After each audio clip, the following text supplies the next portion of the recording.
যখন বের হয়ে যায় আমি 11টার দিকে, কারণ আমার মনের মধ্যে অনেক তখন থেকেই ভয় ভয় লাগতেছিল, আমি 11টার দিকে মাধবদী পৌরসভার এদিকে গিয়ে ঘুরে, মার্কেটের ভিতর দিয়ে ঘুরে তারপর আবার বাসায় আসছি, যেহেতু অবস্থা ভালো না।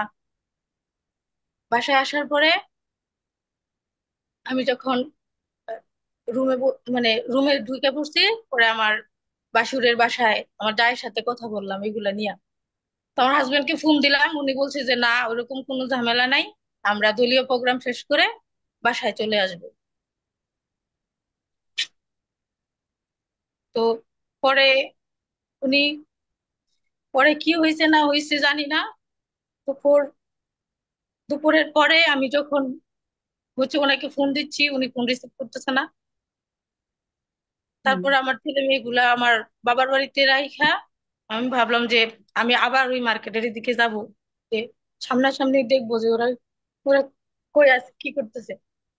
তো আমি ওদেরকে রাইখা আসার পথেই মানুষ আনাগোনা করতেছে, অনেক মানুষের হাতে অনেক অস্ত্র টস্ত্র দেখলাম পিছকে থেকেই।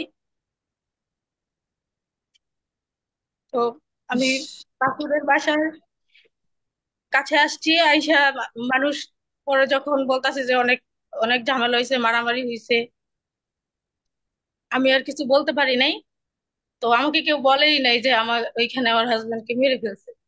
সবাই শুধু আনাগোনা করতেছে যে আমার হাজবেন্ড অনেক অনেক আঘাত পাইছে এবং উনি কোন হসপিটালে ভর্তি। আমি জানি না যে আমার হাজবেন্ডকে মসজিদের ভিতরে মারা ফেলছে।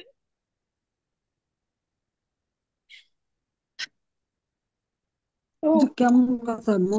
মসজিদের মধ্যে মানুষকে হত্যা করা একটা বড় অন্যায় পাপ আর কি হতে পারে? কাঁদো না তুমি, ধৈর্য ধরো বোন, ধৈর্য ধরো। আমায় দেখো, বাপ মা আমার সবই তো হারাইছিলাম।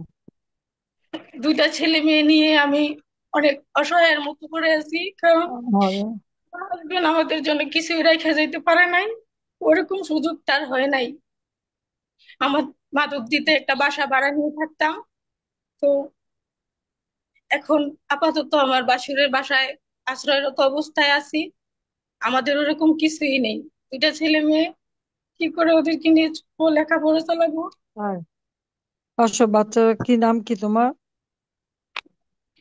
কি ছেলে তোমার আবু নাম হানিফ। কি জানো, বলো। মোহাম্মদ আবু হানিফ। আচ্ছা, আর তুমি?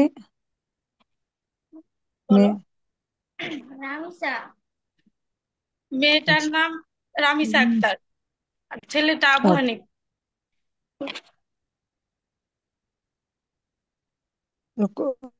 ওরা কোন ক্লাসে পড়ে? কোন ক্লাসে পড়ে? ছেলেটা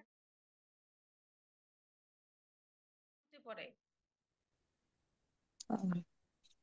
প্রিয় তো নেত্রী মনোযোগ আপনার দিচ্ছ পড়া? আমার হ্যাঁ, পড়াশোনা তো করতে হবে, পড়াশোনা করতে হবে, মনোযোগ দিয়ে পড়াশোনা করতে হবে।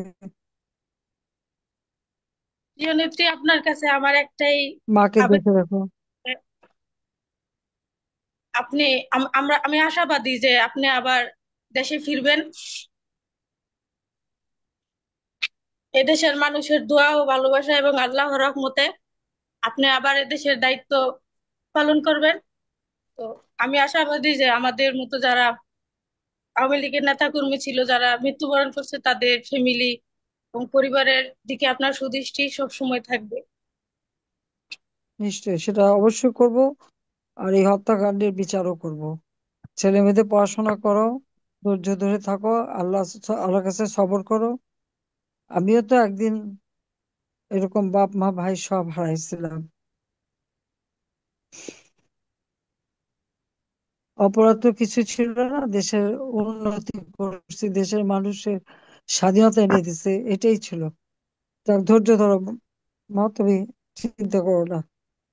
মানুষ একটা দল করার আল্লাহ, কারণে যে মানে এইভাবে মৃত্যুবরণ করবো, এটা কখনো কল্পনার না, বাইরে। এ- এ- আমরা এ- দলের করার কারণে এইভাবে আমরা আমরা তো ক্ষমতায় ছিলাম, আমরা তো এরকম করি নাই।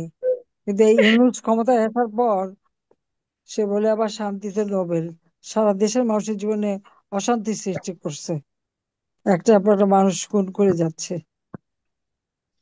যাক, তুমি ধৈর্য ধরো, আল্লাহরে ডাকো, আল্লাহ সবর করো, সব সব ঠিক হয়ে যাবে।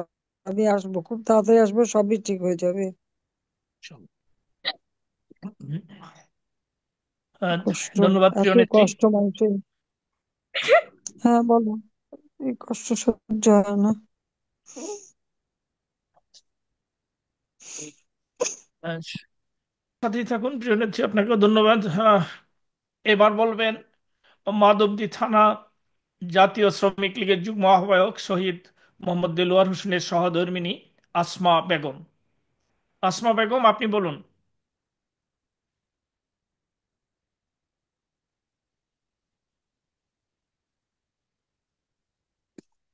আসমা তো বললো না। আসমা বেগম, আসমা বেগম, আপনি কি আছেন? হ্যাঁ, আমি আসমা আছি। বলে গেল না। হ্যাঁ, আসমা বলছে, আসমা কথা আমি তো বলছে। আসমা আসমা বেগম বলছেন, সুমনা আক্তার বললেন না? সুমনা তার আগে আচ্ছা বলছে তো। আচ্ছা আচ্ছা, সরি। আচ্ছা, হ্যাঁ, এবার তাহলে এ এবার বলবেন মহিষাসুরা ইউনিয়ন আওয়ামী লীগের সাংগঠনিক সম্পাদক শহীদ মোহাম্মদ আব্দুল জলিল হোসেন এবং নারালাপুর ইউনিয়ন ওয়ার্ড শাখা আওয়ামী লীগের যুগ্ম সাধারণ সম্পাদক শহীদ মোহাম্মদ কামাল হোসেনের পরিবারের পক্ষ থেকে নরসিংদী সদর উপজেলা পরিষদের চেয়ারম্যান ও নরসিংদী জেলা আওয়ামী লীগের কার্যনির্বাহী পরিষদের সদস্য মোহাম্মদ আনোয়ার হোসেন। ভাইজান, আপনি বলুন।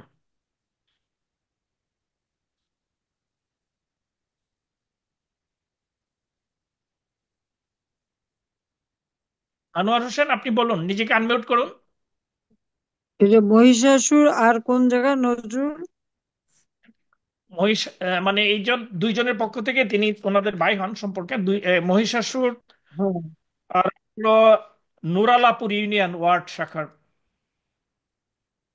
আওয়ামী লীগের যুগ্ম সাধারণ সম্পাদক শহীদ কামাল হোসেন, আর মরিশাসুর ইউনিয়ন আওয়ামী লীগের সাংগঠনিক সম্পাদক শহীদ মোহাম্মদ জলিল হোসেন, এই দুজনের পক্ষ থেকে দুজনেরই উনি রিলেটেড হন, আবার আওয়ামী লীগের, আমাদের ওই সদর আওয়ামী লীগের। আনোয়ার আনোয়ার হোসেন, আপনি আছেন? জি, আসসালামু আলাইকুম। কি বলুন। মাননীয় নেত্রী, আসসালামু আলাইকুম। হ্যাঁ, ওয়ালাইকুম আসসালাম। মাননীয় নেত্রী, 4 আগস্টের 4 তারিখ যেদিন এই নারকীয় ঘটনা ঘটে, আমাদের মাধবদীতে প্রোগ্রাম ছিল, আমাদের দলীয় প্রোগ্রাম, শান্তির পক্ষে অশান্তির বিপক্ষে। তো ওই দিন আমরা, আমাদের অবস্থান কর্মসূচি ছিল মাধবদী হাই স্কুল মাঠে। আমাদের এই যে 6 জন, তারা সহ আমরা ওই ওইখানে অবস্থান করতেছিলাম। আমাদের বক্তব্য বিবৃতি চলছিল। একই সাথে বিএনপির প্রোগ্রাম, আরেকটা জায়গায় বিএনপির একটা প্রোগ্রাম ছিল, মিছিল ছিল। তো আমাদের এখানে যে জায়গায় আমরা অবস্থান করতেছিলাম, তারা ওইখান থেকে অতর্কিতে এসে আমাদের উপরে হামলা করে।